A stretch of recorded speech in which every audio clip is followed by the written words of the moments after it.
বাংলাদেশের যে সংবিধান এবং বাংলাদেশের যে আইন, এই আইনে আমাকে ডিভোর্স না করে উনি তো ফার্দার কোনো ছেলেকে বিবাহ করতে পারবেন না। তো আমাকে ডিভোর্স না করে উনি কিভাবে বিয়ে করেছেন এটা আপনারা তাকে প্রশ্ন করেন। আর আমি এখন পর্যন্ত ডিভোর্সের কাগজটা হাতে পাই নাই। আরেকটা কথা বলবো, দেখেন এই ভদ্রমহিলা কিন্তু আমাকে, আপনারা আমার ফোনে দেখতে পাবেন, আমাকে ফোন দিয়েই যাচ্ছে। আমি কিন্তু কখনোই তার ফোন কখনো রিসিভ করি নাই, কারণ আমার যে বিজ্ঞ উকিল মহোদয় আছেন উনি আমাকে বলেছেন আপনি ওনার সাথে কোনো কথা বলবেন না। আমি শুধু একটি কথা বলবো, আপনারা আজকে যেখানে আছেন, এই যে বিএফডিসি, এই যে শিল্পী সমিতির আমি মেম্বার, আমার কথা হচ্ছে এই সমিতিতে এসে সে একটা অ্যাপ্লিকেশন দিছে আমার সদস্যপদ যেন বাতিল করা হয়। আপনারা এবার চিন্তা করেন কোন লেভেলে গেলে সে আমার সমিতিতে এসে পর্যন্ত অভিযোগ করে। বাসর ঘরে আমি তাকে 50% ঘৃণা করে ফেলছি, এরপরে 50% আমার মধ্যে রেখে আমি তাকে শুধরানোর জন্য আমি চেষ্টা করেছি। আপনারা দেখবেন যে আমি তার ঘরের যে ফার্নিচার যা আছে সব আমি আমার মতো করে সাজাইছি।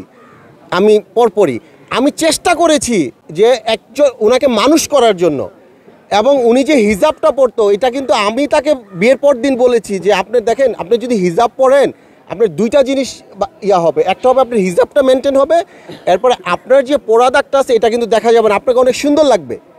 আমি এই মেসেজটাও কিন্তু তাকে দিয়েছি। কিন্তু এই হিজাবটা নিয়েও উনি যে নাটকটা করলো এটা 17 কোটি মানুষকে কিন্তু এটা আহত করেছে। 50% আমার মধ্যে রেখে না, এটা তো বিয়ে না, এটা বিয়ের দ্বিতীয় দিনে আমি দিয়েছি, আপনার রাইট। কিন্তু এটা আমি দিয়েছি কেন, কারণ তার মতো অ্যাসিড দগ্ধ অসহায় মানুষ, সত্যিকারের অসহায় মানুষ কিন্তু আরও অনেক আছে।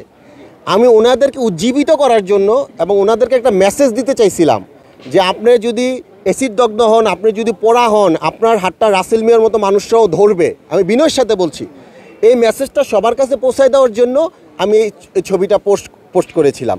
তখন তার প্রতি আমার 50% ভালোবাসা কাজ করেছিল। আমি আপনাদেরকে একটা কথা বলি, এটা আপনারা প্রচার করবেন, কারণ আমি আপনাদের ভাই, আপনাদের সন্তানের মতো। আমার নামে যখন মামলাটা করে সবুজবাগ থানায়, এটা আপনারা সবাই প্রচার করবেন। আমি সবুজবাগ থানায় যখন মামলা করে আমি কিন্তু এটা লাইভ করে, কারণ আমি আর্টিস্ট হিসাবে আমাকে যদি হ্যান্ডকাপ দিয়ে বাসা থেকে নিয়ে যায় এটা আমার জন্য লজ্জার, আমার শিল্পী সমিতির 570 জন মেম্বারের জন্য এটা লজ্জার, এবং আমাকে যারা ভালোবাসেন তাদের জন্য এটা লজ্জার। আমি কি করছি, একটা লাইভ করে আমি সবুজবাগ থানায় গিয়ে আমি বলছি যে ডিউটি অফিসার মহোদয় ছিল যে ভাই আমার নামে আপনার থানায় মামলা হয়েছে, আমাকে গ্রেপ্তার করুন। এরপরে দেখেন ওই এসআই মহোদয় কি করেছেন, কোর্টে চার্জশিটে লিখেছেন সে আমাকে গ্রেপ্তার করেছেন। আমি তো গ্রেপ্তারকৃত আসামি না, আমি স্বইচ্ছায় আসামিকে স্যারেন্ডার করছি, অর্থাৎ এটাকে আত্মসমর্পণ বলে। তার মানে সে তার লবিংয়ে যতটুকু পারে আমার উপর জুলুম করেছে, অন্যায় করেছে, অত্যাচার করেছে। এখন আমি সেই জুলুম, অন্যায়, অত্যাচার থেকে নিজেকে গুটিয়ে নিয়েছি আপনাদের ভালোবাসায়।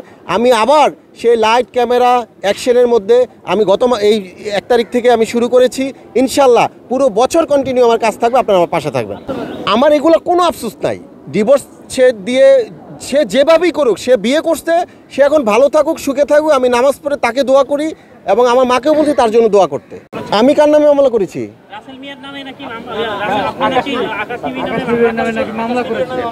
আমি মামলা করেছি, তাহলে তাদেরকে মামলার বাদীর কাগজ দেখাইতে বলেন। আমি তো কোনো মামলা করিনি।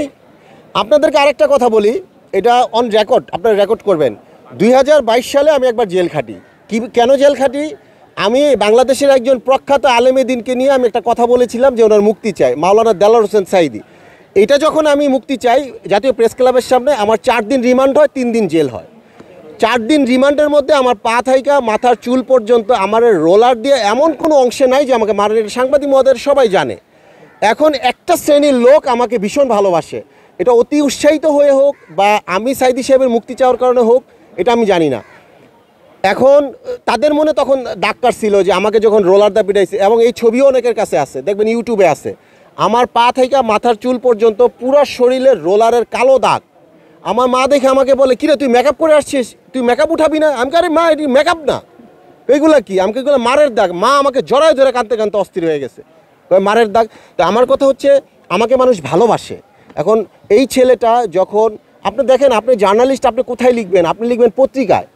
আপনি জার্নালিস্ট, আপনি কোথায় লিখবেন? আপনি লিখবেন টেলিভিশনে, আপনি দেখাবেন টেলিভিশনে। কিন্তু ফেসবুক হচ্ছে এটা মানুষের একটা পার্সোনাল আইডেন্টিটি। ফেসবুকের মধ্যে কি আপনি আমাকে বিষোদ্গার করে প্রচার করতে পারবেন? এটা কি কোনো আইনের মধ্যে আছে? আমি আপনাকে নিয়ে লিখতে পারবো? এই ভদ্রলোক তো ফেসবুকের মধ্যে আমাকে নিয়ে দুনিয়ারের মিথ্যা গুজব আপনার পোস্ট করেছে। এটা তো সাংবাদিকতা না। সাংবাদিকতা আপনারা ভালো জানেন, কিন্তু আমি যখন স্কুল কলেজ ইউনিভার্সিটিতে পড়েছি আমরা শিখেছি যে রাষ্ট্রের প্রেসিডেন্ট প্রতি 5 বছর একবার নির্বাচিত হতে হয়, আর একজন সাংবাদিক প্রতিদিন সকালে তার পাঠকের কাছে নির্বাচিত হয়। তাহলে একজন সাংবাদিকের গ্রহণযোগ্যতা ওই লেভেলের থাকতে হবে। তিনি ফেসবুকে আমাকে নিয়ে লেখালেখি করেছেন, যেগুলো আমি আইনের কাছে সহযোগিতা চেয়েছি, কিন্তু আমি ওনার নামে কোনো মামলা করিনি, আর আমি কোনো মামলা করবো না।